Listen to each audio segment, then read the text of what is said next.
Hi everyone, welcome back to the channel. So I made it back to Cyprus on Thursday, and while I was over in Qatar I placed an order for a couple of mods for the SimRig, and those duly arrived earlier this week.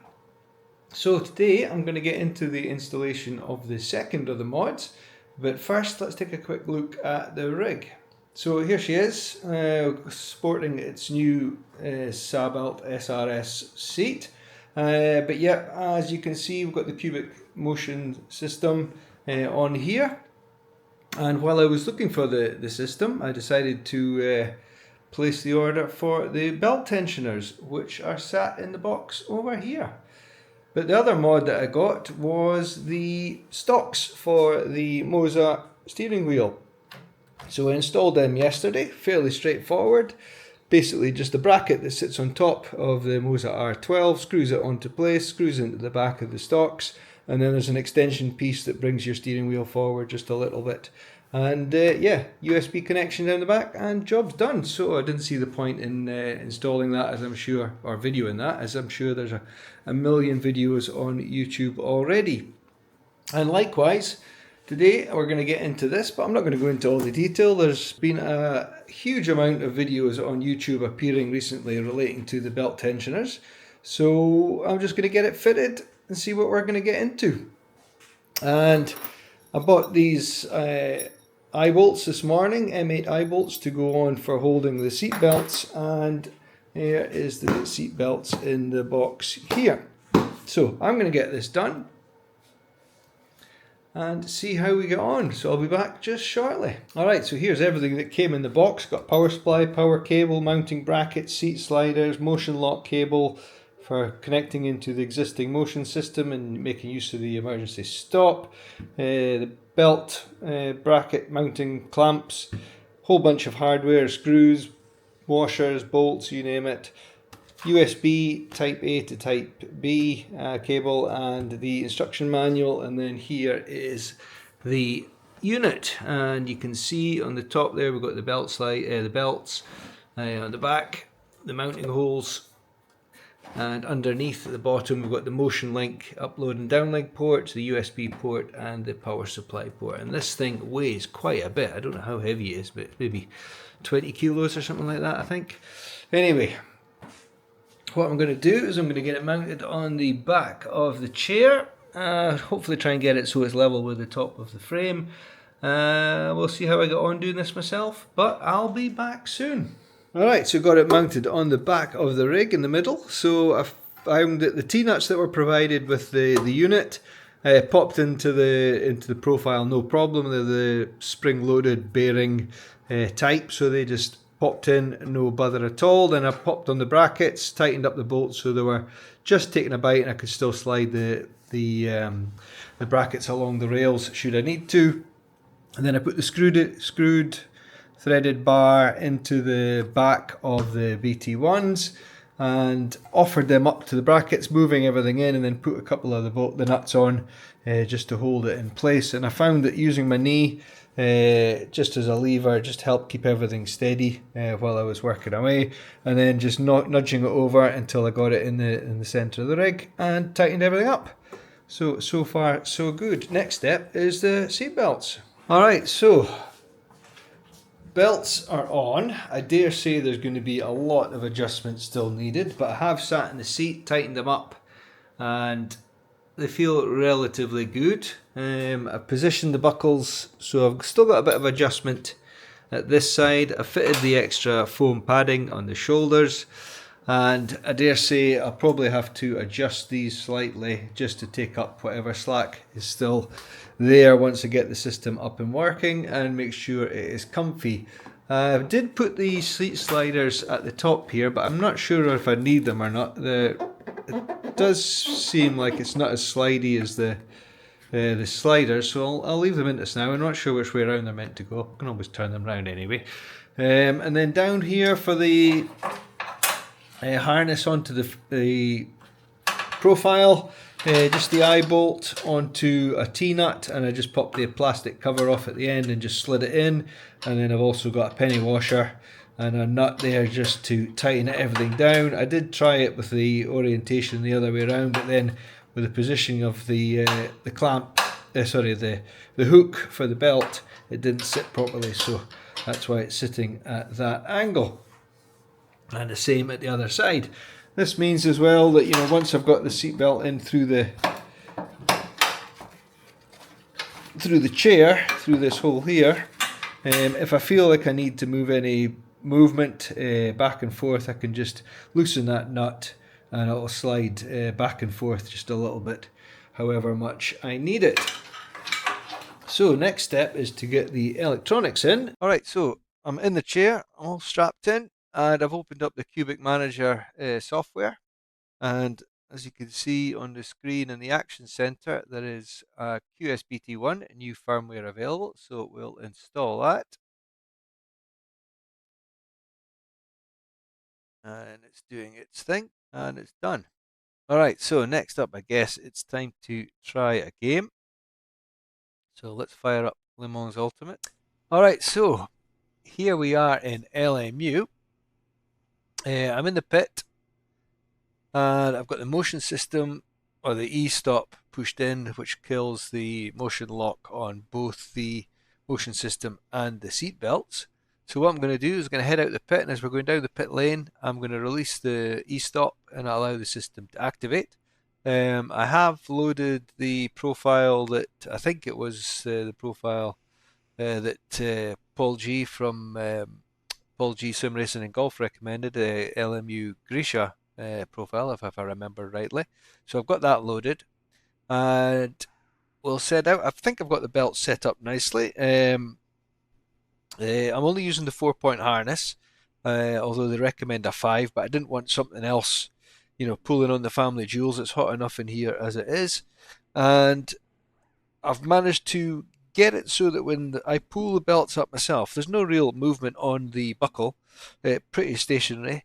Obviously it's pulling back as the belts are pulled back, but it's not riding up, because I learned from our helicopter underwater escape training or offshore survival that, you know, the across the hips, the harness on a 4-point is the most critical to stop buckles riding and inverting, and you not being able to find your way out of a submerged helicopter underwater, but never mind. So I think I've got it all set up nice and firm. We'll head out, as I say, and we'll see what happens. I'm not expecting any miracle laps here, obviously purely for demo, so we'll fire up the tyre display, and I think my PB on here is 155 something, or 150.567 or 63 or something like that, I can't remember, but it's around that anyway. So we'll head out, as I say. So we'll come down the pit lane. Once I get around the other side of this fences, I'll turn on the motion and hopefully remember to speak. Alright. Oh, I don't like that when things disconnect and reconnect. Okay.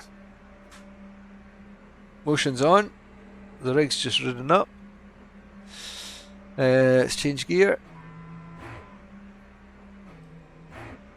I'm not feeling anything in the seat belts yet. I hope it's not them that's disconnected. Alright, so release the pit limiter.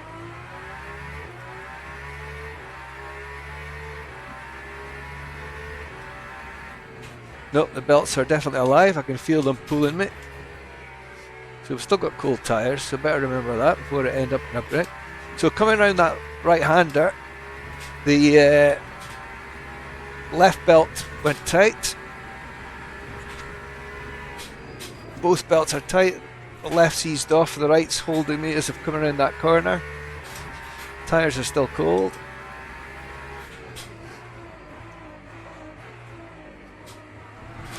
Got a slide there. Yeah, so we're in the Aston Martin Valkyrie at SimRig, a nice bumpy track to test it. So you can probably see me bouncing all around all over the place on the motion. Brakes on, slight lock up. Oh, I can feel that belt. I don't know if I need to make an adjustment there. So the tyres are still coming up to temperature.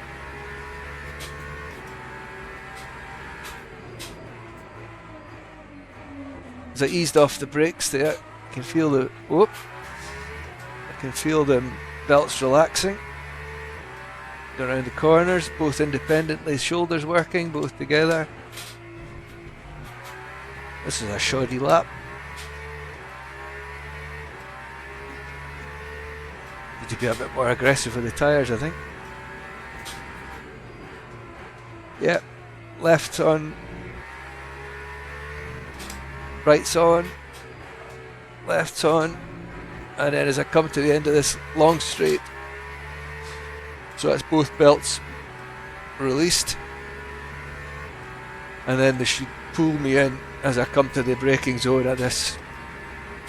That's them, both brakes in, right's eased off, left's holding me firm, and I've spun the car, and I'm into the wall, and there's my wing. Well, that's no use. No, that didn't go to plan, did it? Let's return to the garage, fix the car, and get out again. Okay. So the belts are working. I can feel them even just coming around that corner there. At slow speed, 60 kilometers is the pit limiter here. And I certainly feel when I'm changing gear that kick on the belts. I don't know if you can see it in the camera, but here we go again.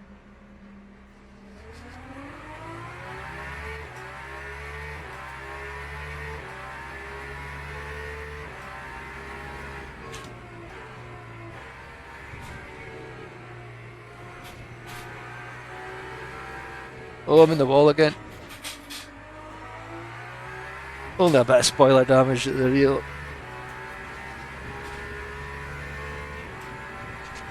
So I'm at the brakes, both belts pulling me tight. Tyres screaming for dear life there. Good job it's just an out lap.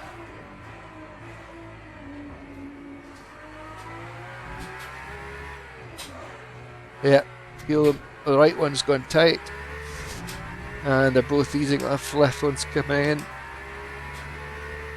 The buckle's not riding up, which is good. It seems to be pretty stationary. Both brakes on. Oh, big lock up around the corner. That's a terrible lap.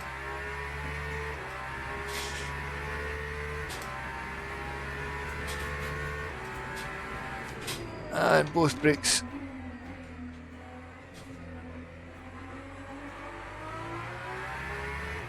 Yeah, I definitely feel that load transfer as you're going around the corners.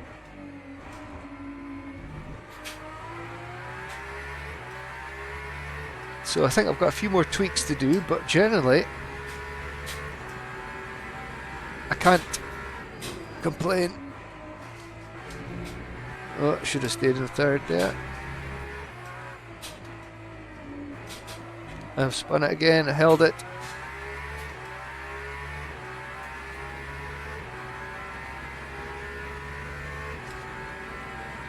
So we'll get the big braking zone here.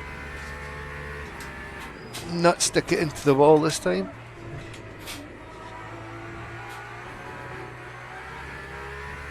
And I'm in the wall. Just missed it.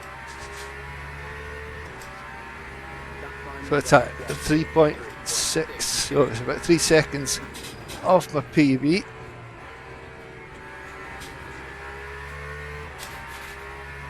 Oh, I'm slower. Big lock up. Well, regardless, belts are working, which is good. Minimal drama. Maybe a couple of tweaks still to do into the length of them and maybe the settings, but overall they're doing exactly what they're meant to do, given that illusion of body roll, G-forces under braking. So God, it's squashing the life out of me. under that heavy braking. Maybe need to ease off a setting there. Should have stayed in second. Let's find a carb. I don't seem to have carbs in that profile, unless they're just dialed down.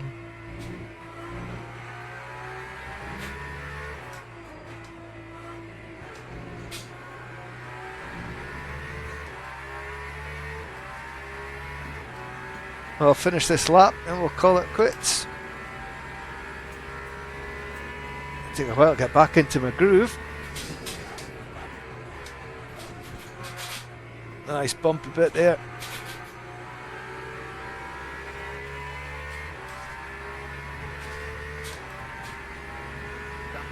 $152.5, so it's a second off. 2 seconds off my PB.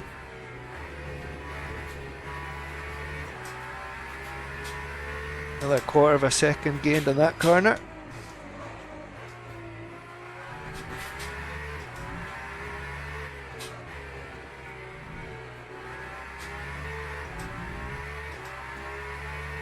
Losing time. Corner there wasn't too favourable. Let's see if we can gain a bit more here. I think I was a bit late on the brake in there. Hold it round. Go.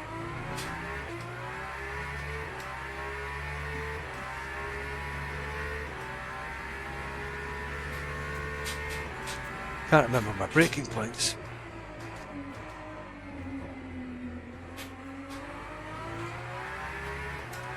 Definitely feel the belts doing exactly what they're meant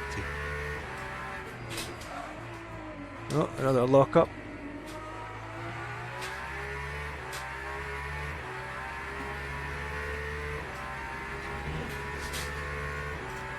Let's throw it into here. Trail through. Oh, it should have stayed in third again.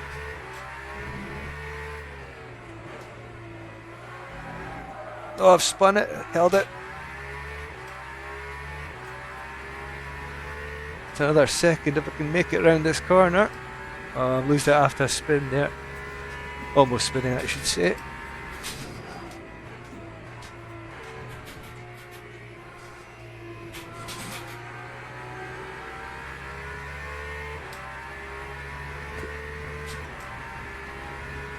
So that's another 0.8 off that time, so 151.7, so about 1 second off my PB. Whew. Alright, let's bring it to a halt on the grass. Donut to finish. Alright, so let's turn that off. That's it then. Well, I am very pleased with that. Everything seems to be sitting good. As I say, maybe a couple of tweaks still to do until the length of the straps and maybe some of the settings. I'll try the default profile as well. But just, yeah, everything seems to be pretty good. It's pretty comfy. Nothing really biting in. There's nothing prodding me. So we'll see how it goes. Anyway, that's it. Hopefully this thing doesn't strangle me, and we'll catch you again sometime soon, hopefully. See you all later, and thanks for watching.